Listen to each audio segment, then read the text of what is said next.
और अनशन पर बैठने के बाद एक पूना पैक्ट हुआ। समाज और देश के हित में बाबा साहब को ये पैक्ट करना पड़ा और उस लिखित पूना पैक्ट पर गांधी जी के भी हस्ताक्षर है और बाबा साहब के भी हस्ताक्षर है और उस समय जो भी हमारे नेता थे सबके हस्ताक्षर लिखित पैक्ट था। और उस पैक्ट के अनुसार हमको जो हमारी सरकारी सेवाएं और जो लोकसभा, विधानसभा और जो भी हमारा इस तरह का क्षेत्र है उसमें हमको पर्याप्त प्रतिनिधित्व देने की बात स्वीकार की गई। और ये पूना पैक्ट के तहत जो स्वीकार किया उसके आधार पर जब बाबा साहब को संविधान का निर्माण करने का अवसर मिला तो उन्होंने भारतीय संविधान में इस तरह के प्रावधान किए कि हमको लोकसभा में प्रतिनिधित्व मिले, हमको विधानसभा में प्रतिनिधित्व मिले और हमको सरकारी जो नौकरियां हैं, सार्वजनिक उपक्रम है, हर जगह हमको अपना प्रतिनिधित्व मिले। और ये जो प्रतिनिधित्व है इसका आधार था जनसंख्या, मतलब देश में जो हमारी जनसंख्या है उतना हमारा सब जगह प्रतिनिधित्व होना चाहिए। इसी के आधार पर एक प्रेस्क्राइब्ड परसेंटेज तय किया गया राज्य सरकार के लिए और केंद्र सरकार के लिए। लेकिन हमने देखा कि एक बहुत लंबा टाइम हो गया है, लेकिन हमारा जो ये रिप्रेजेंटेशन है ये आबादी के अनुसार नहीं बढ़ाया जा रहा है। 2001 की जनगणना जो थी उसके आधार पर लोकसभा में और विधानसभा में और जो हमारे पंचायती राज सिस्टम है इसके अंदर अनुसूचित जाति और जनजाति वर्ग के लोग हैं उनकी जो सीटें हैं वो तदनुसार बढ़ा ली गई, लेकिन सरकारी सेवाएं हैं उनमें आरक्षण का ये प्रतिशत अभी तक नहीं बढ़ा।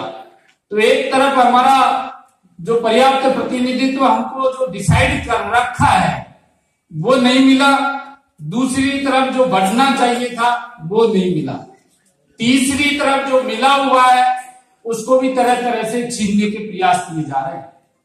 मैं आपको ये बताना चाहता हूं कि जब आरक्षण व्यवस्था लागू हुई तो लागू होने के साथ साथ ही इसको न्यायालय के अंदर विभिन्न जो आरक्षण विरोधी संगठन है उन्होंने इसको चैलेंज किया। आपकी सबसे पहले जो 40 पॉइंट रोस्टर सिस्टम था इसको सुप्रीम कोर्ट में चैलेंज किया और लंबी लड़ाई के बाद में एक post based roster system introduce हुआ। और जब post based roster system introduce हुआ तो उसको भी ईमानदारी से लागू नहीं किया गया और जो उसके पॉइंट डिसाइड किए गए वो राउंडिंग ऑफ सिस्टम अप्लाई करके उनको फिक्स नहीं किया गया जैसा कि रेल में किया गया। आपको जानकारी के लिए बता रहा हूं कि जैसे 4 पर रेल के अंदर सेंट्रल गवर्नमेंट में 15% आरक्षण है शेड्यूल कास्ट का, तो 15 चौका 60.6 होते ही एक पॉइंट चौथा पॉइंट फिक्स कर रखा है। लेकिन भारत सरकार के मंत्रालय में और राजस्थान सरकार में ऐसा नहीं किया गया। राजस्थान सरकार में और भारत सरकार के अन्य मंत्रालय में 1 पॉइंट कुछ होना तब जाकर के एक शेड्यूल कास्ट को दिया। इसी तरह शेड्यूल ट्राइब के पॉइंट फिक्स किए हैं। तो जो पोस्ट बेस्ड रोस्टर लागू किया उसमें भी हमको न्याय नहीं मिला। फिर हमें सीनियरिटी के आधार पर प्रमोशन मिल रहे थे, हम लोग सीनियरिटी से जनरल के पदों पर भी आने लगे, तो हमारा जो सीनियरिटी है इसको भी न्यायालय में चैलेंज किया गया। और आपने देखा उस लड़ाई को सुप्रीम कोर्ट के अंदर हम लोगों ने लंबी लड़ाई लड़ी, महंगे वकील करे और उसके बाद में दिल्ली की सड़कों पर जो लोग हैं उन्होंने दिल्ली की रैली और महारैलियों में भाग लिया। अटल बिहारी वाजपेयी जी की सरकार थी उस समय और उनके सामने 3-4 रैलियां थी और उसके परिणाम स्वरूप 85वां संविधान संशोधन विधेयक लोकसभा में पास हुआ। और वो पास होने के बाद में हमारी सीनियरिटी हो गई। सीनियरिटी जब दी गई तो उसमें ये प्रावधान किया गया था कि अनुसूचित जाति और जनजाति के लोग हैं उनको उनकी पदोन्नति की तिथि से वरिष्ठता का निर्धारण होगा और उस वरिष्ठता के आधार पर समस्त परिणामिक लाभ है उसको दिए जाएंगे। समस्त परिणामिक लाभ का मतलब यह है कि आपको जब सीनियरिटी दे दी तो सीनियरिटी के आधार पर आगे आपको प्रमोशन देना पड़ेगा, चाहे आरक्षित पद उपलब्ध है या नहीं। लेकिन आपने देखा राजस्थान में भी और केंद्र सरकार में भी जो हमारे लोग सीनियरिटी से जनरल के पदों पर आ रहे थे, उनको पदोन्नति से वंचित किया गया। राजस्थान में पदोन्नति में आरक्षण के खिलाफ आदेश आए। हम लोगों ने आरक्षण मंच के बैनर तले संघर्ष किया और एक भटनागर कमेटी यहाँ गठित हुई और उसके बाद में यहाँ पर पदोन्नति में आरक्षण बचा। लेकिन जो आरक्षण बचा, जो सर्कुलर निकला, उसके अंदर भी हमको उससे आगे हमको प्रमोशन नहीं दिए गए। जब हमारा आरक्षित पद होता है तभी प्रमोशन मिलता है, भले हम कितने ही सीनियर हो। तो ये एक तरह से जो 85वां संविधान संशोधन विधेयक है, इसका वायलेशन है। हमने कई बार कई मंचों से हमारे राजस्थान के अनुसूचित जाति जनजाति वर्ग के संगठनों से यह आह्वान किया, प्रबुद्ध जनों से किया कि हमको इस विषय को लेकर एक लड़ाई लड़नी चाहिए कि जो संविधान संशोधन विधेयक है उसके अनुसार हमको सीनियरिटी मिले। लेकिन एक्सीएन बनते हैं, जो लोग एईएन बनते हैं, जो सुपरिटेंडेंट इंजीनियर बनते हैं, जो अच्छी तनख्वाह लेते हैं, वेल टू डू हैं, वे भी इस चीज को चैलेंज करने के लिए आगे नहीं आते हैं। तो ये हमारे लिए बड़े दुर्भाग्य की बात है कि यदि हम आरक्षण तक सीमित रहेंगे तो हम आगे नहीं बढ़ सकते। हमको आरक्षण के अलावा सामान्य पद पे जाना पड़ेगा, हमको आरक्षण का प्रतिशत बढ़ाने की लड़ाई लड़नी पड़ेगी। 2011 की जनगणना के अनुसार राजस्थान में अनुसूचित जाति का जो प्रतिशत है वो 17.8% है और एक तरह से ये 18% हमारा आरक्षण होना चाहिए राजस्थान में। और अनुसूचित जनजाति का जो 12% आरक्षण है, ये 2011 की जनगणना के हिसाब से 13.5% हमारी जनसंख्या 2011 से, अभी तो 21 की होने जा रही है, तो 2011 के हिसाब से वो भी हमारा 14% आरक्षण होना चाहिए। तो ये मांग हमारी इस मंच से आगे बढ़े और मैं ये आह्वान करना चाहता हूं कि आरक्षण का दायरा बढ़ाना पड़ेगा, आरक्षण का प्रतिशत बढ़ाना पड़ेगा, सामान्य पद पर जाने की बात करनी पड़ेगी, प्राइवेट सेक्टर में आरक्षण की बात करनी पड़ेगी। यदि ये नहीं करेंगे तो जो आरक्षण मिला हुआ है वो आपका खत्म होने वाला है, क्योंकि जब तक आप अपनी मांग को नहीं बढ़ाएंगे तब तक जो मिला हुआ है वो आपका सुरक्षित नहीं रह सकता। इसलिए आरक्षण के प्रतिशत को बढ़ाने की बात हमको करनी पड़ेगी। तो सीनियरिटी के बाद में जो हमारे लोग अनुसूचित जाति जनजाति वर्ग के लोग जो सरकारी नौकरी पर डिपेंड है, जिनके पास उद्योग धंधे नहीं है, जिनके पास लघु उद्योग थे, घरेलू उद्योग थे, हम लोगों के पास जमीन नहीं थी, हम लोगों के पास कोई और धंधे नहीं थे, और जो धंधे थे वो एक घृणास्पद होने के कारण हमने उन धंधों को छोड़ दिया। तो आज हमारे पास कुछ भी नहीं, सिर्फ सरकारी नौकरी के अलावा। जमीन के बारे में गोपाल दास जी आपको बताएंगे किस तरह से हमारे लोगों के पास जमीन है ही नहीं, जो है उस पर कैसे कब्जे कर लिए जाते हैं। तो एक जो नौकरी का साधन है ये छीनने का एक प्रयास किया जा रहा है। आपने देखा वर्तमान समय में हम किसी एक सरकार या एक पॉलिटिकल पार्टी की बात नहीं करेंगे, लेकिन समग्र पूरे देश के अंदर एक विचार चल रहा है और वो विचार ये है कि अनुसूचित जाति जनजाति के हितों के साथ किस तरह से कुठाराघात किया जाए। और इसके तहत जो सरकारी विभाग है उनका प्राइवेटाइजेशन किया जा रहा है, रेल का भी किया जा रहा है, आपकी राज्य सरकार का भी किया जा रहा है। आपकी बहुत अच्छी प्रेस थी, प्रिंटिंग प्रेस खत्म कर दी गई है। आपके रोडवेज का भी इसी तरह से हो रहा है। मतलब सभी विभागों का प्राइवेटाइजेशन किया जा रहा है, आउटसोर्सिंग किया जा रहा है। जो काम हमारा सफाई वाला वर्ग करता था उसको ठेके पे दिया गया है।